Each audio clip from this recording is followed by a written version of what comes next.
Yeah. Yes, he has.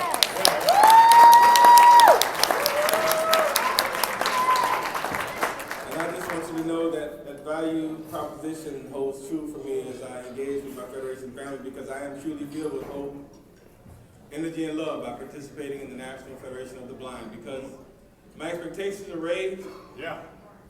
My contribution makes a difference to myself and to others, and I'm enjoying celebrating all of my accomplishments here with my Federation family. And I recognize that as we work through this weekend, we will continue to live the lives that we want. The 1 minute message is so true, because the National Federation of the Blind is an organization that knows that blindness is not the characteristic that defines you or your future. Yeah. Every day we raise expectations. Every day we raise expectations. Yes, sir. Every day we raise expectations. I have a friend, she told me this story. Talking about stories, everybody has stories. Yeah. And she says that as a blind youth, she grew up and she wanted to blend in with her friends, so she didn't use her white cane. She didn't want to look and appear blind. So she would walk around and she would use sighted guide. Right. Now, I don't have a problem with people using sighted guide as a technique if that's a choice. Right. But if you're dependent upon sighted guide, that's not a choice. Right. That's a disability. So she walked around and she feigned that this was her choice, but she did not have good cane skills. Yeah. And she would go around and she'd have lots of fun with her friends. They'd go shopping, and they'd enjoy the mall, and she liked the fact that with them on their arms, she was able to travel freely and quickly. We'll put a pin on that one. We'll come back to my friend in just a minute, because one of the things that stood out to me today, and I was going to speak to you on a completely different topic, but after the VR presentation, I figured I would do this. And so it may be a little raw, but hopefully I'll be able to accomplish what I'm attempting in the words that I share with you. And it may have just been me. Like I said to you, I'm not from Ohio, so I don't know the quality of vocational rehabilitation services here. And I appreciate the fact, one, that he was respectful and called people by name. He was engaging the membership and actually seemed to genuinely know many of you, which I love. Yeah.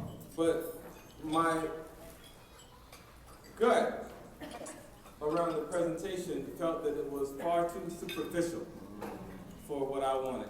You're right on, baby. I felt that there was not a feeling of respecting the power that's in this room. I felt that there was a dismissal of the expertise that was here before him. I felt that, like in so many instances, I was hearing from someone who felt I should be grateful for what they were doing. And as I said, I am grateful. I'm grateful that people with expertise and talent have chosen those careers that provide services and interventions that are necessary for us to live the lives we want.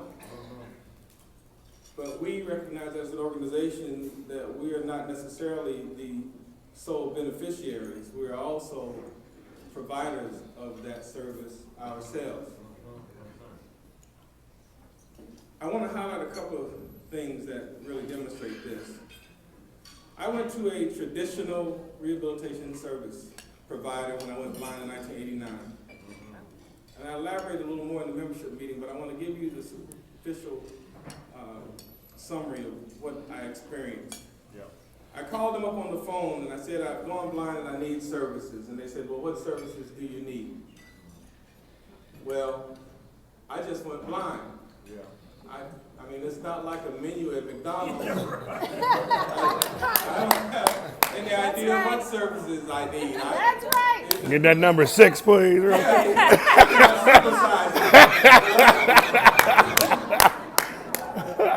So I'm sitting there wondering, they said, come in and we'll talk to you. Okay, great. I went in. And they said, well, can you travel independently? I said, I got here, didn't I? They said, can you cook and clean for yourselves? I said, yes, I can cook.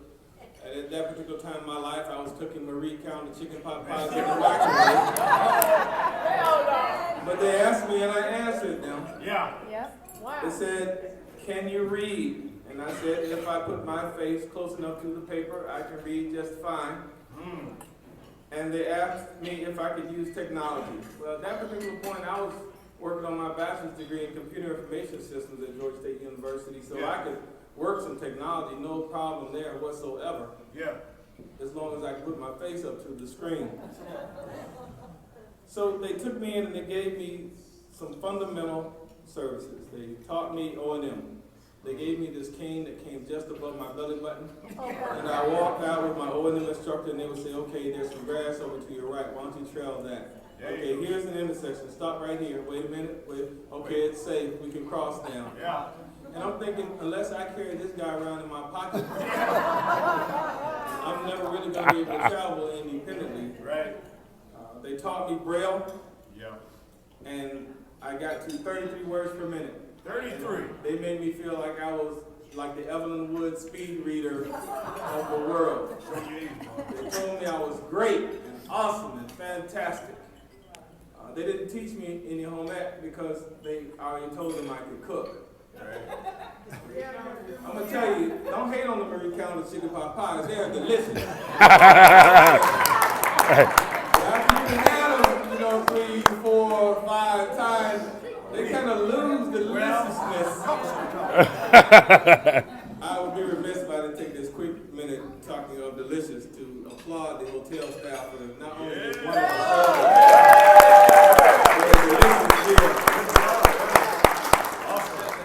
They got any more back there? So, O&M, Braille, technology. I knew the technology. I opened up JAWS 1.2 for DOS. Oh, yeah. Yeah, I'm dating myself. I'm gonna tell you something. The word perfect 5.1 for DOS was and always will be the best word processor ever. So it wasn't only a matter of time before I had learned everything they could teach me. Yeah. And within 4 months' time, they made me an instructor. I'm teaching Braille and computers. And I have worked aggressively to apologize to each and every person that was one of my students. It wasn't that I didn't teach them competently. It wasn't that I was not committed to their gaining their independence. I had fallen subject to individuals around me telling me that I was the man, that I was expert, that I was talented, that I was phenomenal, that I was amazing. And then I passed on those low expectations to each and every student that I served. Had I not met the Federation, there's no telling where I would be, but I would be lost, regardless of where I would be. Because it's the Federation that humbled me. The Federation that taught me that I needed to learn more and be better and raise those expectations for myself. Fast forward 10 years later, and I know everyone in here believes and wishes they would have found the Federation earlier. I'm mistaken. Fast forward 20 years later, I went to the Louisiana Center for the Blind. After I stopped making excuses for myself, I'm working on my master's degree this time, I'm a single father, I had every reason in the world not to go. But I told myself that it's past due, and I needed to make the commitment to make this happen. And I went to LCB, and they didn't ask me if I could travel independently, they didn't ask me if I could cook. They weren't impressed with my 33 words per minute in Braille. They took me out on O&M, and they taught me how to use open palm with a real cane. They taught me the fundamental skills, and they sent me out. I'll never forget in the beginning, they said, before this is over, one of the graduation requirements is you're going to have to do what's called a drop route. For those of you who don't know, a drop route is when they take you out in sleep shades because all of the services are provided with the sleep shades. And the person driving the vehicle drives you around in circles and loops and through parking lots in order to confuse you so you will not know exactly where they will drop you. You get out of the car and your goal is to find your way back to the center. So they told me that they would do this to me. There are children in this room, so I cannot repeat my response. But I'm going to tell you, after 4 months of training, really hardcore, intensive training.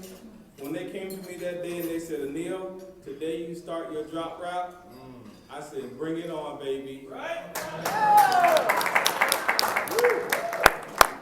The confidence that was instilled in me through the training that I had received had made me willing, ready, and more than capable of participating in the drop route experience. Yeah. The interesting thing about it is I had to do 3 or 4 of those. The hardest one was when they drove me around for about 20 minutes and dropped me off 2 blocks away from the center. You like I that? had already packed myself and got ready for a 5-mile hike, and all I had to do was walk 2 blocks. Man, listen. I remember going to my barrel class with Jerry Whittle, and I told him that I could read 33 words per minute, really waiting on the praise.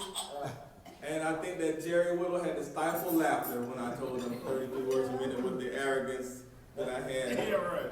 He sat here and said, now before you leave here, I want you reading 120 words per minute.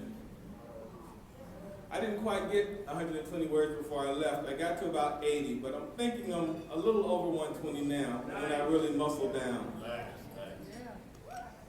The home ec class was taught by Marilyn Whittle. She did not believe in Marie Callender's chicken pot pies. She believed in cooking things from scratch. I like Texas And I'm going to barbecue. tell you something, I learned to enjoy cooking because it's like building something. And my favorite thing to cook was bread, because you can beat it up and you mash it around. It's almost therapeutic kneading that dough. And then it's magic because it just rises. And then you get to break it up again and go back through the kneading process, and it just rises again. And there's nothing better than that smell of nice, fresh, baked bread. So I learned to appreciate that. We had shop class. I learned how to work with wood again. I never thought I'd do that again as a blind person, but using the same equipment that everyone else uses, no modifications. I took 2 cherry wood planks, and I have a proud 2-foot-tall cherry wood metal clock in my office on the windowsill. I love showing it off to people, talking about the capacity. They raised my expectations. Yeah. They made me recognize I could be better than I thought I could be. They challenged me to be better than I thought I could be. Yeah. Because this is the expertise that is possessed by the National Federation of the Blind. Yeah. There's a story I like to tell. Gentleman falls into a hole, maybe you may know it. My little version of it. Yeah. So as he's there crying for help, doctor comes by, looks down the hole, says, oh man, you must have injured yourself. You'll probably need some medicine. Here, let me write a prescription for you. He fills out a prescription, throws it down in the hole, continues on his way. Lawyer comes by, Lawyer. says, oh my goodness, you've fallen down a hole. Yeah. Man, you're going to get paid when you get out of here. We're going to sue the city.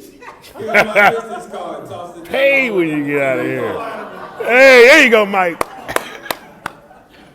Priest goes by. Look out. See, I say priest because I'm not Catholic, guys. You can't say Ah. because I'm not getting in trouble. And, comes by, and he goes, looks over, oh, God bless you, my son. And he kneels and he prays, and then he leaves. Then all of a sudden, the guy hears this tapping. You guys know the whole biblical thing, the blind shall lead the blind, they shall both fall into a ditch. Just as an aside, compare the story description that Matthew offers to Luke's. I like Luke's version better. Matthew says they shall, and Luke asks the question of shall they. And I think that that's better, because a person that's qualified and trained as a blind person is not going to lead you into a ditch. But anyway, I digress. The blind person approaches the hole. The guy's yelling, help, help. He says, oh, you've fallen into that hole. The blind guy jumps down into the hole with him. He says, you are the dumbest. Stupid. I've been in this hole forever, and you're going to come. Oh my goodness, did you fall? No. I intentionally jumped down. Well, why on earth would you jump into this hole?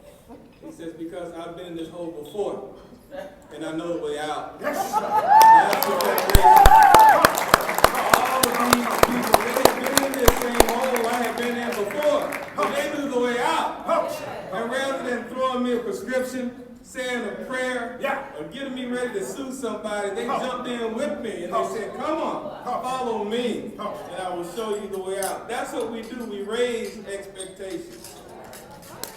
So in the face of the professionals, we have to recognize that we have power, we have value, we have experience and expertise.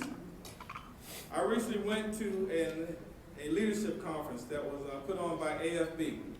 Yeah. Now, those of you who know the history, you know Right. there's some give and take there. Right. But I was invited, believe it or not, by a representative of the ACB. All right.